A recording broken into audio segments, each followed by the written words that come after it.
Question number 1. What is your name, chosen or otherwise?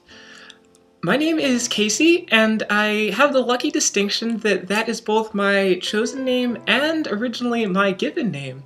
And I think it's wonderful that it's sort of bi-gender, gender-neutral name that can go either way. And so the great thing about that is I love the name, and I always have, and I'm going to get to carry it with me for the rest of my life. And it'll certainly make things easier, I think, for people who are close to me during transition to keep the same name, so I'm looking forward to it. Question number 2. Who has been most supportive of your transition?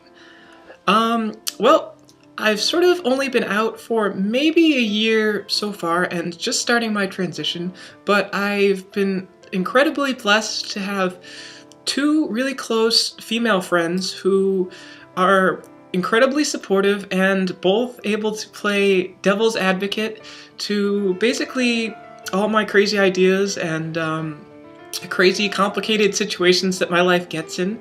They do a wonderful job of keeping me grounded and making sure that I'm not going overboard in anything. So if they're watching this, they probably know who they are, and I just want to extend my heartfelt thanks to it. And I love that their support has actually made our friendship so much stronger than it was when it started. And so I've gotten 2 really good friends out of the whole thing, which is amazing, and I thank them so much for their support. Question number 3. What do you enjoy most about your life since beginning transition? I would have to say this one's probably pretty tough for me to answer since I don't really feel like my life has really changed all that much since I started taking hormones about 2 months ago. I consider that my transition probably started about a year before that. And so I guess one of the great things that is one of the effects of the hormones is there's considerably less anxiety in my life now, and I have a mental clarity now that I totally did not have before that happened. And so I really enjoy having that peace of mind and that sort of ability to be really quieted in my mind rather than sort of constantly asking myself questions. So I think that the fact that I've now identified a purpose and sort of a path and a direction rather than this constant debate is probably the biggest thing that I've enjoyed since I've definitely started onto this road of transitioning. And that's it. Question number 4. Who are your trans role models?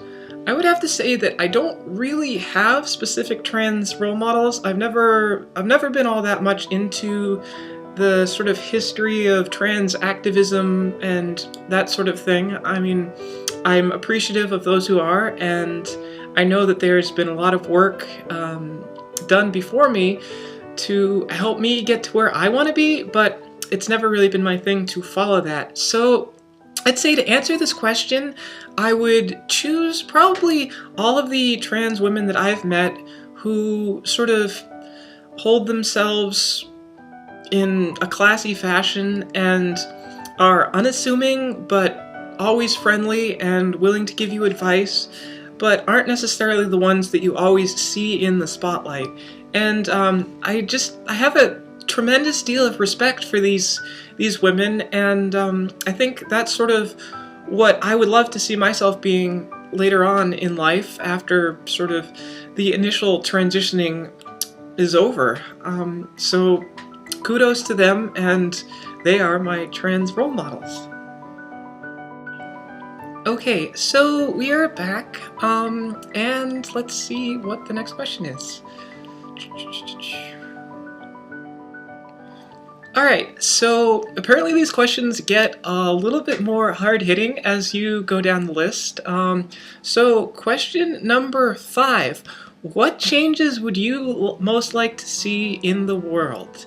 And thankfully I read ahead to question 6, so I won't go overboard here. I think probably the biggest change that I want to sort of see in the world that I can actually affect in my future is just have people see other people as just other human beings and know that people really aren't different, whether they're different race, creed, age, gender, expression, what have you. I mean, everyone is just a person, and I think that even in the trans community, we spend so much time trying to define ourselves, trying to define how hard we want to fit in, and when in reality, I think we really just need to demonstrate that we are people and do that through all the little things. I mean, you're not going to start a rally and change things by rallying on the streets. You're going to do it one person at a time by being who you are. And so I guess for me, that sort of translates into my answer to the next question, which would be, what are you doing to get to that desire of what you want to change in the world? And that's what I'm doing. I'm living my life, and I'm not demanding that anyone recognize me as anything but what they want to recognize me as. And I feel that it's my responsibility to have them learn to recognize me the same way that I recognize myself. And so that way it puts the onus on me and doesn't try to blame anyone for not understanding or simply not being comfortable with recognizing me in a certain way.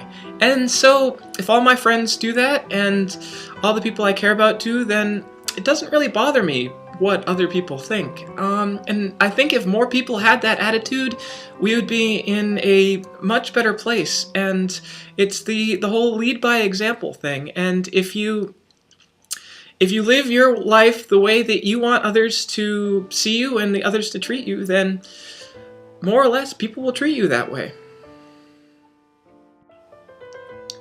All right, so last but certainly not least, lucky question number 7. Share something special, unique about yourself that doesn't necessarily have to be gender related at all, which I'm glad, because that's sort of only a small portion of my life, even though it may be the most visual at the moment.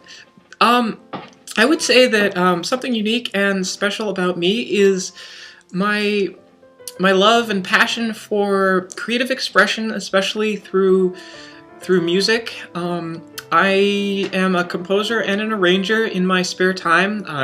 Also a musician, obviously, and I've done teaching in the past, and I still do a fair bit of playing and composing and arranging. And this sort of love for expression through music and all of that has recently taken me into studying dance, which I've totally fallen in love with. And I just think it's great to have this other way of expressing yourself that is sort of almost more a universal language than speech. And anyone can hear the same music or see the same dance and feel what it is emotionally without necessarily having to know the context behind it. And I think that's just a really powerful thing. And I wish that people could use that to get their message across more often than simply debating or speaking, because I think it's quite possibly the most powerful form of communication that the world has.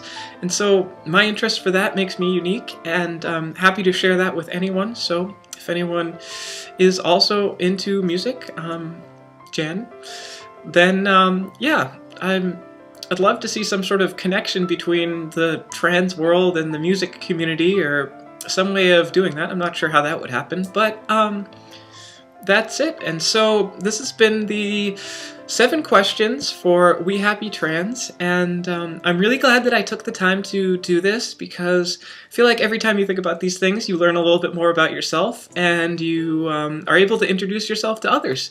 And so thank you for taking the time to listen to me, and hopefully you've enjoyed what I said, or not. But either way, it's all out there, and I hope you have a great rest of your day.